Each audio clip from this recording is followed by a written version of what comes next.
Hello everyone, it's Emma and welcome back to my channel. Today is part 3 of our biodiversity series. So if this is the first time you're hearing the word biodiversity, I encourage you to check out those first 2 videos first. It's not like required to understand this video, but it definitely will help you. In the first video, we explored just what biodiversity is, threats to biodiversity, as well as protecting biodiversity. And then last week, we dove deep into the human's impact on biodiversity. But we also talked about how it's not too late and we can still stop biodiversity loss and help slow climate change too. And that leads up to today, in which we will be talking about just how solving biodiversity loss will ultimately slow climate change or even stop climate change if we save enough biodiversity. Before we get right in, I just want to let you know that I might talk a little bit too fast for you, and if that's the case, you can read along with the script linked in the description box down below, or you can change the speed of this video using the gear icon right down here. And if you're new here, I post new content every Monday and Thursday Japan Standard Time, which is Wednesday and Sunday in the US. I talk about all sorts of things across the environmental zero waste spectrum, but I like to focus particularly on practical, easy, fun, free ways to live zero waste. One last thing before we jump in, be sure to stay tuned all the way to the end so that you can hear from Dan. If you didn't know, you're new here, I'm married and Dan is my husband. He's an environmental science major, so I really thought it would be interesting to get his more professional opinion on these topics, talk about some things that he's passionate about in this area as well. So stay tuned all the way to the end to hear from him. Let's go ahead and just jump right into today's topic. So we saw early in 2020 when the world stopped, when we let the world heal, that animals and plants would return.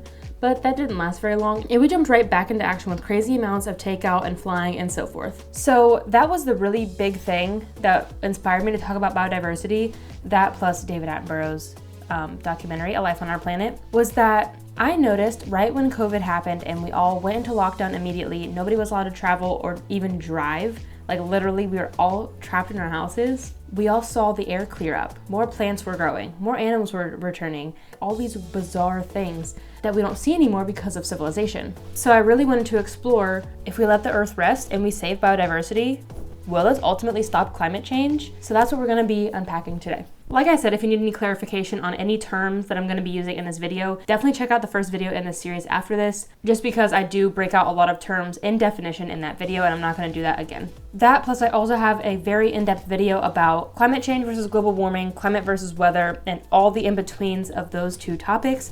I'll leave that linked up here as well as down below for you to check out as well. As we all probably know by now, the burning of fossil fuels has been identified by scientists as the main cause of climate change. This, paired with deforestation and increased human activity, led to a steady increase in CO2 in the air starting with the Industrial Revolution and continuing to this day. The Intergovernmental Panel on Climate Change expects that if no actions were to be made, then within the next 80 years, the global temperature average will increase by 1.4 degrees Celsius to 5.8 degrees Celsius. 5.8 leading to catastrophic events. So scientists have come to agreement on the number that you have probably heard, that we need to keep our global temperature average under 2 degrees Celsius. And unfortunately, we could stop emitting carbon right now altogether in this moment, and we could still see the temperatures of the earth rise. That's how much carbon we've been emitting over the last 100 years or so, and just how much of a greenhouse effect that's been having on the planet. Let's talk about the link between biodiversity and climate change. As we learned in the second video in this series, there are several threats to biodiversity, including habitat loss, deforestation, and so forth. But these threats lead to and will be magnified by the effects of climate change, and they are all linked together. So although climate change will have adverse effects on biodiversity and biodiversity loss and really make that all worse, and it will just keep compounding, the good news is that it also works in reverse too. Saving biodiversity just might help slow or stop climate change. Scientists have discovered that climate change is a major contributor to future biodiversity loss, to include affecting clean water, energy, and food. But biodiversity can slow climate change and help humans and animals cope with the effects of a warming planet. Here's how. Let's first talk about how biodiversity can actually stop climate change, if done correctly. I'm not saying that if we all just go out and plant a bunch of native flowers in our front yard that climate change is going to stop. It doesn't have to go hand in hand with a lot of different things. We have to save biodiversity as well as also reduce our emissions. But first, ecosystems and their biodiversity are crucial when it comes to dealing with climate change. The healthier the ecosystem and the more diverse the biodiversity, the more resilient the environment in that area is to the effects of climate change. Having all these native plants in an area are great deterrents against extreme weather events. Things like floods, droughts, hurricanes. Plants even are great for purifying the air and providing us food as well. Human deforestation accounts for roughly 25% of global greenhouse gas emissions. This is because when plants grow, they sequester carbon and store it within their roots and soil, which reduce CO2 into the air. So, by destroying ecosystems, we are releasing more greenhouse gases into the air, which reduces the plant's ability to respond to future stresses in the future. Not to mention, by cutting down these trees, there is less trees able to sequester carbon in these areas and throughout the rest of the world. Undisturbed ecosystems and cities that maintain and restore local biodiversity are helping to contribute to mitigating the effects of climate change. And it's not just trees either, it's grasslands, wetlands, algae, all sorts of plants across the board that are helping to sequester carbon. So it's not like we need to just be protecting trees, we need to be protecting all sorts of biodiversity at all levels. Another interesting way that biodiversity can solve climate change is reducing energy consumption, and I found this very interesting when I was researching this for myself. So for example, by using green roofs, by planting a garden on your roof or just putting trees or bushes, shrubs, whatever on your roof, this helps sequester carbon for one. This means that your building won't need to run as much AC and heat in your home, therefore saving you energy, because those green things on your roof are acting as insulation. Not to mention, they also help absorb rainfall and reduce runoff and help reduce flooding risks in cities and provide valuable habitats for insects and birds. I think this is very key to mention as well, because insects and birds, it's very hard for them to find a home within a city, and they often get displaced. So if we are able to keep trees and bushes and other things like that for birds and insects within cities, even if it is just on roofs and along like medians and things like that, that is so much better than nothing. And I'm gonna keep saying it, the healthier the ecosystem, the healthier the biodiversity. The more species that live in an area in this ecosystem mean that they have a greater chance for survival. Plus, this ensures that the ecosystem is properly functioning and well maintained too. For example, a healthy forest will absorb more torrential rain and water flow to reduce the risk of floods, mudslides, and erosion. Natural riverbanks compared to concrete walls absorb more water, and natural vegetation slows down the river, also reducing the risk of floods. Healthy wetlands act as a sponge, slow down the release of water that occurs after heavy rain, and also provide flood relief as well as erosion and prevent floods. Mangroves are a very important plant on the coast that help in extreme high water events like hurricanes, floods, typhoons, and such. If you didn't catch the trend, plants are really good at helping with flood relief. So if you live in an area that's heavily affected by floods and people just keep putting up sandbags and concrete walls, maybe you should suggest to your local cities that you just need to plant some plants instead. And like I already said, by protecting all of these trees and wetlands and grasslands, it's great for the wildlife, it's great for us, and it's great for the ecosystems, but it also means that more carbon is getting sequestered from the air as well, because plants are excellent storehouses for carbon. So yes, they take our carbon that we breathe and our methane as well, and they turn it into oxygen, which is great because we need that to live. They also take that CO2 and that methane, and then they take it into their roots and store it into the soil. So soil is a great place to store methane. So protecting forests and other similar biomes can help biodiversity while also helping slow climate change. There's also this really cool thing I read about. It's called the Global Deal for Nature. I'll leave a full proposal link down below if you'd like to check it out for yourselves. Before I end this video, I want to just have another emphasis on protecting biodiversity. I've ended every single video in this series like this for a reason, because there are so many ways that we as individuals can save, protect, and restore biodiversity, but we need to take it a step beyond ourselves as well. Local and national governments are key in protecting environments, ecosystems, and in turn biodiversity by maintaining and restoring areas and designating protected areas. Plus, it's a little easier for governments to raise awareness, especially on a higher level, because they have a lot more money, they have a lot more reach, and they can make the laws. That is very helpful. So I can sit here and advocate all day long on the internet, but ultimately I only have as far as YouTube and its algorithm will let me go. The means to go run for president and make a whole bunch of laws to protect biodiversity. At least not right now. And of course there are things that we can do when it comes to lawmaking and getting more involved in politics as individuals, but it is a lot more easier for an entire government themselves, whether it be a city, state, national government, to make laws protecting biodiversity. But they need our help. They're not just gonna come up with these ideas by themselves. They might, and that's awesome, but for the most part they're not, just because that's typically not what governments are focused on. They need us to put their attention on these issues. Write to your local and national lawmakers, your congressmen, your senators, all that sort of stuff. Email them, call them, go sit in on town halls. That really does help get your point across and get your voice heard. Something else that we can do as individuals and as governments is planting native species. This is key to helping restore biodiversity because they will help bring back local wildlife, and it will help build the local environment as opposed to non-native species. And another great thing is to highlight the link between biodiversity and climate change,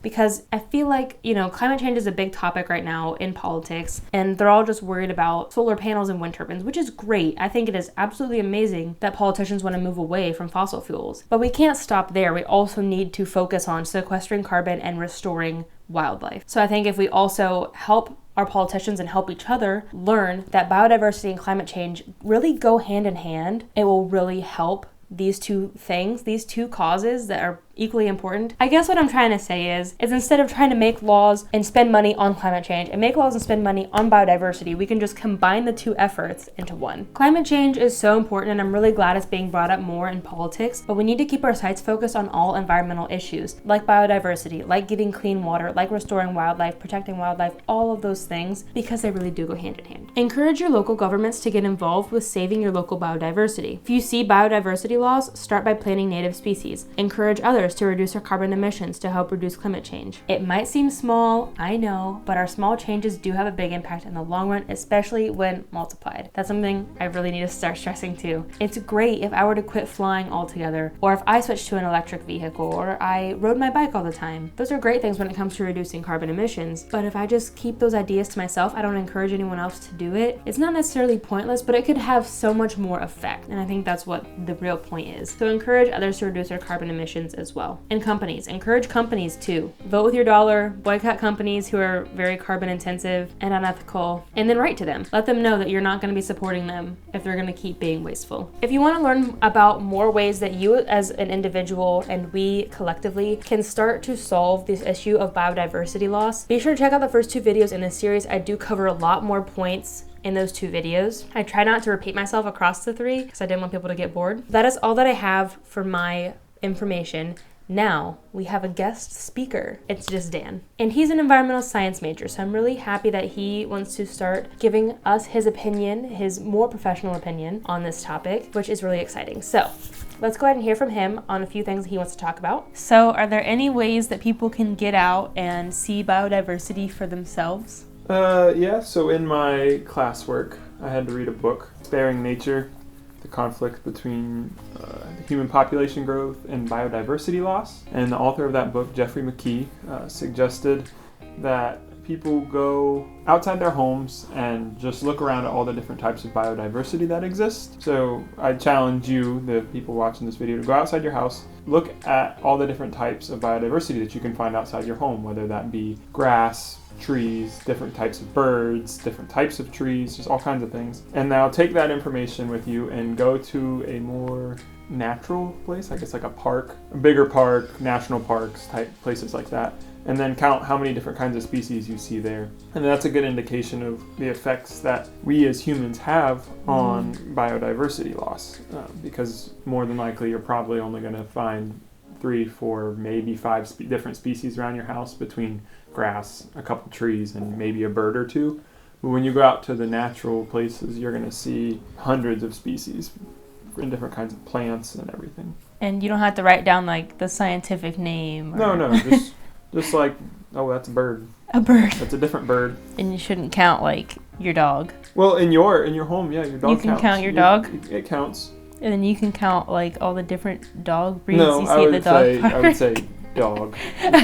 Just dog. So since a lot of animals hibernate in winter, would it be like a better idea to wait and do that experiment in the spring? Or like, would you think you'd see the same results in the winter? You wouldn't see quite the same results because animals migrate, or as you said, hibernate. You would still definitely see a difference between your area and a more natural space that doesn't have as much human effect. On a large scale then, what can we do collectively to stop or lessen biodiversity loss? So again, back to another author, E.O. Wilson. He wrote a book. I forget what the title of the book is about, but in the book he talks about a movement that he kind of started called Nature Needs Half. In order to have, the whole premise behind the book is in order to have a whole world, or for us to be able to use the whole world, nature needs half of it. So the movement is all about setting aside half of all of Earth's ecoregions, there's 849 of them to be exact, setting aside half of those to leave them untouched by humans just for animal reign. Or there was a researcher that did a study of 12,791 different research papers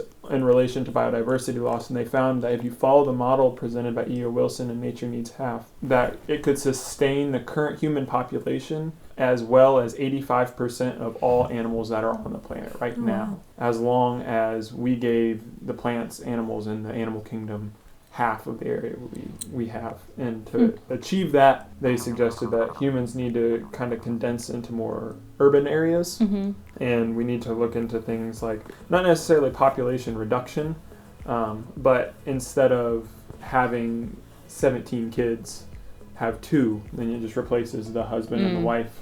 And then the population won't grow, and it allows more room, and we don't have to have the urban sprawl that we see around the world. Do you think that's the same issue with like building up as we have with building out? You know, like, because there's a lot of, you know, smaller areas. They do just build a lot of skyscrapers, but like in Texas, they have all the land in the world. They just keep building out. So building up is definitely more, if you're looking at from a biodiversity standpoint, yes, building up is better. Because then you're compacting all of those people into one small area, causing them to leave more land available for natural resources. But with that being said, you also have to watch where you're building up because of soil types and everything that you might actually just end up causing more problems in the long run. That's true. And then also you have to look to things like the systems that are already in place by nature. Like, we just shouldn't disturb those, because we can't make things better than nature, because nature has had all this time to create perfect systems. So as you talked about in your second video about leaving mangroves and woods and trees in place, that really is a big thing that will contribute to biodiversity growth.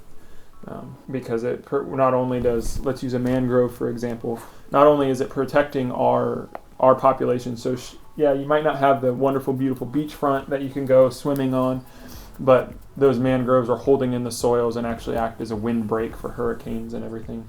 And then they also provide habitats for fish populations, which will help boost fish populations, not only for consumption but also for the health of the ecosystems that are around them. That's all the questions I have for Dan. If you have any more questions for either of us, definitely leave them down below. I don't want to stop this biodiversity series here. This was just a starting point.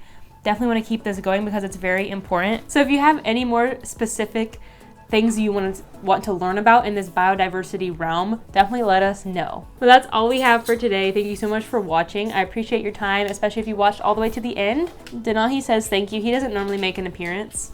Thank you so much for taking some time out of your day to learn more about biodiversity, because as you can see, this is very important. I appreciate your time, especially if you made it all the way to the end. Thank you so much. If you want to see our adventures, our adventure channel is linked down below too. And until next time, remember that these small changes you make have a big impact in the long run. Bye guys. Hello everyone, it's Emma and welcome back to my channel.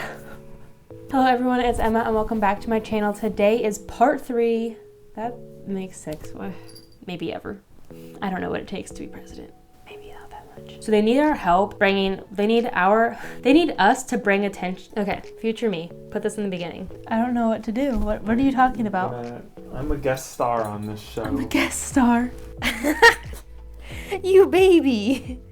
Family photo. Oh no. Honey. Yay, family.